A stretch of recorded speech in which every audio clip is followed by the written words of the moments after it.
भाई, एक बार सोच कर देखो, तुम्हारा दिल किसी से बहुत लग गया है। रोज बातें, मैसेज, मीटिंग्स, सब कुछ बढ़िया चल रहा था, लेकिन अचानक वो बदल गई। रिप्लाई देना कम हो गया, कॉल्स अनसेंस्ड, मीटिंग्स में बहाने, और तुम्हें लगने लगा कि वो धीरे धीरे खुद को दूर कर रही है। दिल टूट रहा है, दिमाग में सवाल घूम रहे हैं। क्या गलती हो गई? क्या मैंने कुछ कहा? क्या अब क्या करूं? मैसेज करूं? पूछूं? या चुप रहूं? यह दर्द बहुत से लड़कों ने महसूस किया है, खासकर हम इंडियन भाइयों को, जहां परिवार, सोसाइटी और लड़की को इंप्रेस करने का प्रेशर पहले से ही है। लेकिन आज मैं आपको बताऊंगा स्टोइक फिलॉसफी के जरिए वो चाल, वो रणनीति जो न सिर्फ इस दर्द से बाहर निकालेगी, बल्कि तुम्हें एक मजबूत, आकर्षक और अटूट इंसान बना देगी। यह वीडियो कोई सस्ता पिकअप लाइन या मैनिपुलेशन का गेम नहीं है। यह असली स्टोइसिज्म है, मार्कस ऑरेलियस, एपिक्टेटस और सेनेका की वो विजडम जो 2000 साल पहले रोमन साम्राज्य में काम करती थी और आज भी तुम्हारे मोबाइल के स्क्रीन पर काम करेगी। अगर तुम तैयार हो इस दर्द को ताकत में बदलने के लिए, तो लाइक का बटन अभी दबा दो और कमेंट में लिख दो, मैं तैयार हूं भाई। वीडियो अंत तक देखना, क्योंकि आखिर में एक पावरफुल चैलेंज दूंगा जो तुम्हारी जिंदगी बदल सकता है। चलो शुरू करते हैं। भाग 1, समस्या को समझो, क्यों वो दूर जा रही है और क्यों तुम परेशान हो। दोस्तों, सबसे पहले सच्चाई स्वीकार करो। जब कोई लड़की या कोई भी इंसान खुद को दूर करने लगता है, तो यह हमेशा तुम्हारी गलती नहीं होती। कभी कभी वो अपनी जिंदगी में बिजी है, कभी फैमिली प्रेशर, कभी खुद की अनसर्टेनिटी, या शायद इंटरेस्ट कम हो गया। लेकिन हम क्या करते हैं? हम अपना सारा फोकस उस पर लगा देते हैं। क्यों इग्नोर कर रही है? क्या अब मैसेज करूं या नहीं? रातों को नींद नहीं आती, दिन में काम पर ध्यान नहीं लगता। यह इमोशनल स्लेवरी है। स्टोइसिज्म कहता है, it is not things that disturb us but our opinions about them. Epictetus मतलब घटना तो वही है, वो दूर हो रही है, लेकिन तुम्हारा दर्द उस घटना से नहीं, बल्कि तुम्हारे सोचने के तरीके से आ रहा है। तुम सोच रहे हो, मैं बेकार हूं, कोई मुझे प्यार नहीं कर सकता, मेरी वैल्यू कम है। यह सोच गलत है। तुम्हारी वैल्यू किसी और की अप्रूवल पर निर्भर नहीं करती। भारत में हम देखते हैं, बॉयज को बचपन से सिखाया जाता है, लड़की को खुश रखो, गिफ्ट दो, बार बार पूछो। लेकिन स्टोइक कहता है, डाइकोटमी ऑफ कंट्रोल। दो चीजें हैं जो तुम कंट्रोल कर सकते हो, तुम्हारे विचार, तुम्हारी एक्शन, तुम्हारा कैरेक्टर। बाकी सब, उसका मूड, उसका डिसीजन, उसकी फीलिंग्स, ये नॉट इन योर कंट्रोल। जब तुम इस सच को समझ लोगे तो आधा दर्द गायब हो जाएगा। उदाहरण लो, मान लो तुम जिम जा रहे हो, अच्छा खा रहे हो, लेकिन बॉडी नहीं बन रही जल्दी। क्या तुम रोगे? नहीं, तुम प्रोसेस पर फोकस करोगे। वैसे ही रिलेशनशिप में भी। अब सवाल यह है, जब वो दूर कर रही है तो चाल क्या चलनी है? भाग 2, स्टोइक चाल नंबर 1, रुक जाओ, पीछा मत करो। सबसे बड़ी गलती जो 90% लड़के करते हैं, चेसिंग। वो दूर हो रही है, तुम और ज्यादा मैसेज करते हो, क्या हुआ, मिस यू, प्लीज बताओ।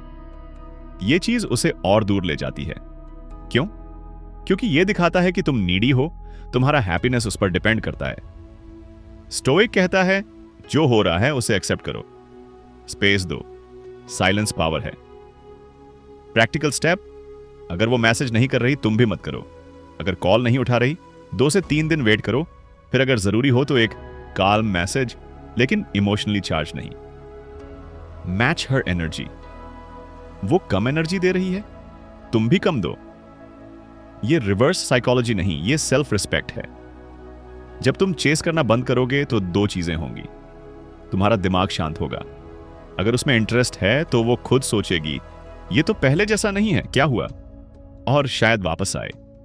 मार्कस ऑरेलियस ने मेडिटेशंस में लिखा, you have power over your mind, not outside events. बाहर की घटना, उसका दूर होना को कंट्रोल मत करने की कोशिश करो, अपना माइंड कंट्रोल करो। दोस्तों, याद रखो, अट्रैक्टिव लोग नीडी नहीं होते, वो अपनी जिंदगी जीते हैं।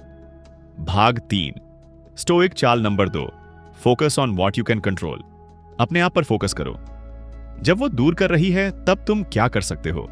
जिम जाओ, बॉडी बनाओ, स्किल सीखो, नई जॉब, बिजनेस, भाषा या कोई हॉबी।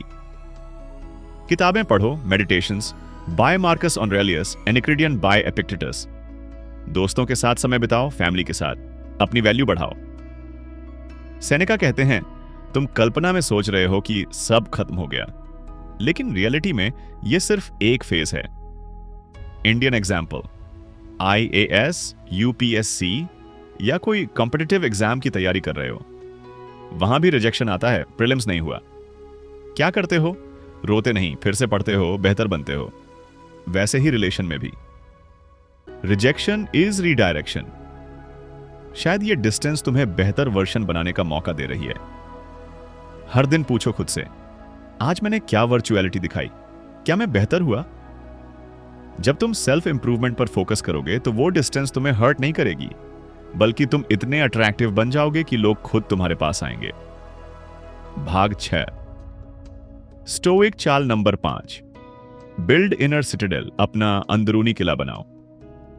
स्टोइक्स कहते थे, दुनिया कैओटिक है लेकिन तुम्हारा अंदरूनी सेल्फ अनशेकेबल होना चाहिए। कैसे? Morning routine, meditation, reading stoic quotes, exercise. Evening review, दिन का रिव्यू, कहां वर्च्यू दिखाई, कहां नहीं। ग्रेटिट्यूड, जो है उसके लिए शुक्रिया। इंडियन लोगों के लिए भगवत गीता और स्टोइसिज्म में बहुत सिमिलरिटी है। कृष्णा कहते हैं, कर्मण्येवाधिकारस्ते, सिर्फ कर्म पर अधिकार है, फल पर नहीं। स्टोइक भी यही कहता है, तो दोनों मिलाकर डिटैचमेंट प्लस ड्यूटी। भाग 7, लॉन्ग टर्म ट्रांसफॉर्मेशन। यह चाल सिर्फ इस सिचुएशन के लिए नहीं, पूरी जिंदगी के लिए। रिलेशनशिप्स में हेल्थी बाउंड्रीज, करियर में रिजेक्शन हैंडल करना, लाइफ के हर सेटबैक में काल्म रहना। जब तुम स्टोइक बनोगे तो लोग कहेंगे, यह लड़का कितना डिफरेंट है। अंत में चैलेंज अब चैलेंज, अगले 7 दिनों तक कोई नीडी मैसेज मत करना अगर वो डिस्टेंट है। रोज 30 मिनट सेल्फ इंप्रूवमेंट, जिम/पढ़ाई/स्किल। एक स्टोइक कोट रोज पढ़ो और अप्लाई करो। कमेंट में लिखो, 7 दिन चैलेंज एक्सेप्टेड, और बताओ कैसा लगा। दोस्तों, स्टोइसिज्म सिखाता है कि असली ताकत बाहर नहीं, अंदर है। वो तुमको दूर कर रही है, ठीक है, तुम खुद को इतना मजबूत बना लो कि कोई दूर नहीं कर सके। वीडियो अच्छी लगी तो लाइक, शेयर, सब्सक्राइब जरूर करना। बेल आइकॉन दबाओ ताकि नेक्स्ट वीडियो मिस ना हो। कोई सवाल हो तो कमेंट करो। मिलते हैं अगली वीडियो में। Stay stoic, stay strong. जय हिंद।